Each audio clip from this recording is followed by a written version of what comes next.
Bonjour, mon nom est Nicolas Sanson et aujourd'hui je vais vous présenter l'article Kilometer Scale Autonomous Navigation in Subarctic Forest Challenge and Lesson Learned. Cet article a été écrit par Barry et Hall et a été publié en 2022 dans le Journal of Field Robotics. Je vais commencer ma présentation en vous présentant le problème à la base de l'article et les contributions qui en découlent. Je vais continuer en vous présentant le Weather Invariant Lidar Based Navigation System, aussi connu sous le nom de WILEN, qu'ils ont utilisé et développé dans l'ensemble de leurs expériences dans la forêt boréale. Je vais terminer en vous présentant l'impact de la forêt boréale sur le positionnement par satellite et l'impact de l'accumulation de la neige sur la localisation par lidar, qui sont les résultats principaux de l'article. Le problème à l'origine de l'article est que l'impact de la forêt boréale sur le système de positionnement par satellite et le système de localisation par lidar pour les véhicules autonomes était inconnu avant cet article. Or, la forêt boréale est un cas extrême pour les véhicules autonomes, mais réaliste dans des régions nordiques comme le Canada et le Québec. Il y a deux routes principales dans la forêt boréale, soit le sentier en forêt et la route forestière. Le sentier en forêt est très étroit, avec 4,5 mètres seulement de large. Il y a donc un défi d'être très précis dans sa navigation pour ne pas rentrer en contact avec les branches. Il y a aussi beaucoup de branches justement des deux côtés, ce qui peut rentrer en conflit ou du moins en interférence avec les signaux satellites. Il y a aussi la route forestière qui, elle, est un moins grand défi pour la navigation autonome car les routes sont plus larges et plus dégagées. Les contributions de l'article sont donc de venir quantifier ces différentes hypothèses sur l'impact de la forêt boréale. Concrètement, la première contribution est de quantifier l'impact de la forêt boréale sur la localisation par lidar et la localisation par le système de positionnement par satellite. GNSS et GNSS-RTK lorsqu'on considère en temps réel le positionnement à l'aide de satellites. On a aussi l'impact de l'accumulation de la neige sur la localisation par lidar comme deuxième contribution. Et la dernière contribution est le système WILEN qui, suite à cet article, a fait ses preuves avec 20 km de navigation autonome dans la forêt boréale. WILEN, je vais vous en parler un petit peu, toutefois avec le temps, je ne vais pas aller en profondeur, donc si ça vous intéresse, je vous recommande d'aller lire l'article.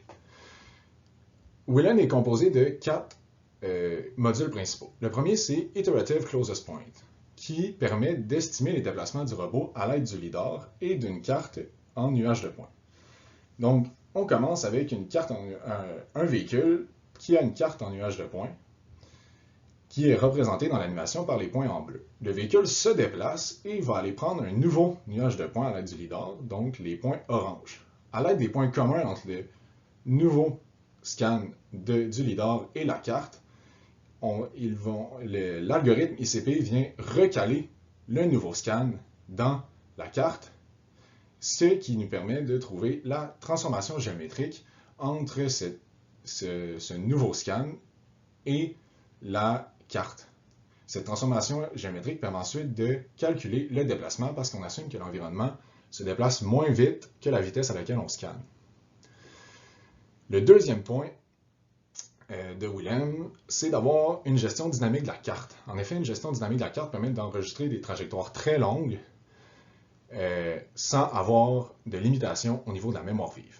On a le troisième module qui est Teach and Repeat, qui permet de conduire une trajectoire à l'aide du robot pour ensuite l'enregistrer et permettre au robot de la répéter de façon autonome. Cette stratégie permet de répéter la même trajectoire sur plusieurs jours et d'évaluer l'impact justement de l'évolution de l'environnement, ce qui est utile pour cet article. Il y a aussi le contrôleur cinématique qui permet justement de minimiser l'erreur entre la position du robot et la trajectoire de référence lorsque le robot conduit de façon autonome. Donc maintenant, les expériences réalisées. En tout, il y a eu 18,8 km de navigation autonome pour cet article, sur 5 jours, avec une météo variable allant de la pluie à la neige. Pourtant, sur ces 18,8 km de navigation autonome, il y a eu seulement 3 arrêts, dont un causé par la manque de puissance dans les batteries. Les 2 autres ont été causés par la localisation qui échouait. Les 18,8 km sont composés de répétitions de 3 trajectoires et la figure devant vous présente la carte qui a été enregistrée pour chacune de ces trajectoires-là. En vert, c'est la forêt, tandis que les points jaunes représentent le sol. Et qu'est-ce qu'on peut remarquer, c'est que les trajectoires A et B sont majoritairement composées de sentiers, tandis que la trajectoire C est davantage composée d'espaces ouverts et de routes forestières. Cet ensemble de trajectoires permet de comparer l'impact de la forêt boréale sur les deux types de routes. Le véhicule utilisé pour l'ensemble de ces expériences est un véhicule autonome de 590 kg équipé de 3 lidars et une centrale inertielle pour se localiser à l'aide d'ICP et aussi de 2 antennes GNSS qui, combinées avec 3 antennes fixes placées le long des trajectoires, permet d'enregistrer les signaux nécessaires au système de positionnement par satellite en temps réel et évaluer son efficacité si un véhicule utiliserait ce système pour le déplacement.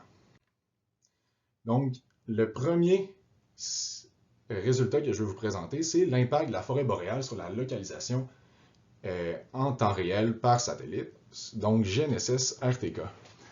Qu'est-ce qu'on peut remarquer en premier, c'est que la portée des antennes fixes diminue lorsque les antennes sont placées dans la forêt boréale. En effet, l'antenne A1 est placée sur le dessus d'un toit. Elle a donc peu d'interférences et une très grande portée, tandis que les antennes A2 et A3 sont placées dans les sentiers de la forêt boréale et on peut voir que leur portée est nettement affectée. Barry et Hall, dans son article, présente aussi une étude qui permet de conclure que 18 satellites est le nombre minimal pour avoir une précision de positionnement suffisamment élevée afin de naviguer dans les sentiers de la forêt boréale sans rentrer en collision avec la forêt. Or, qu'est-ce que cette figure nous permet de voir? C'est que la majorité du temps qu'on est dans un sentier en forêt, on a moins de 18 satellites qui sont connectés avec le robot. Ce qui veut dire que la localisation par satellite GNSS RTK n'est pas apte pour permettre la navigation autonome dans les sentiers. Par contre, sur la route forestière, donc entre le garage et le gazebo, il y a tout le temps suffisamment de satellites pour naviguer. Le LIDAR, donc la navigation par LIDAR et la localisation par LIDAR, a permis de réaliser l'ensemble de ces trajectoires. On est donc en mesure d'assumer que la navigation par LIDAR est fonctionnelle. Par contre, elle est limitée lorsqu'il y a accumulation de neige. En effet, dans cette figure-là, qu'est-ce qu'on voit? C'est en bleu, ce sont les points d'un nouveau scan qui réussissent à être recalés dans la carte, tandis que les points en rouge, ce sont les points du scan LIDAR qui ne sont pas capables d'être recalés dans la carte. Ces points-là augmentent plus l'environnement est modifié. En effet, au niveau qu'est-ce qu'on a au niveau de l'axe Y, ce sont les différentes répétitions. Donc la répétition 5, la répétition 9 et la répétition 14 de différents lieux et de différentes trajectoires.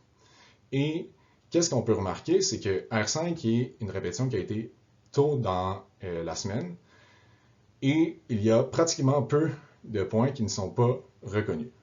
Par contre, lorsqu'il y a une bordée de neige, donc juste avant la répétition R9, beaucoup de points, que ce soit à la forêt ou proche du garage, ne réussissent pas à être recalés dans la carte.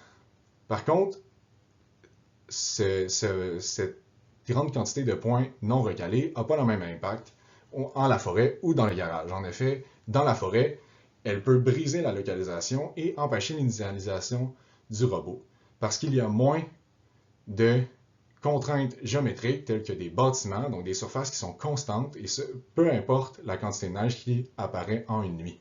Tandis qu'au niveau du garage, justement, les multiples bâtisses permettent la localisation et le déplacement. Et ce même à la répétition 14, où il y a beaucoup d'interférences présentes.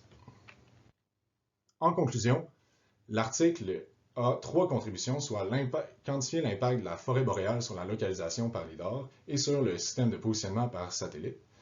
Il présente aussi l'impact de l'accumulation de la neige sur la localisation par LIDAR et termine aussi en présentant le Weather Environment LiDAR Based Navigation System. Il y a aussi, j'ai pas eu le temps beaucoup d'embarquer dans les 3 contributions parce qu'elles sont immenses. Donc je vous recommande d'aller lire l'article et pour en apprendre davantage sur, par exemple, le contrôleur, l'impact de la neige sur les déplacements. Merci.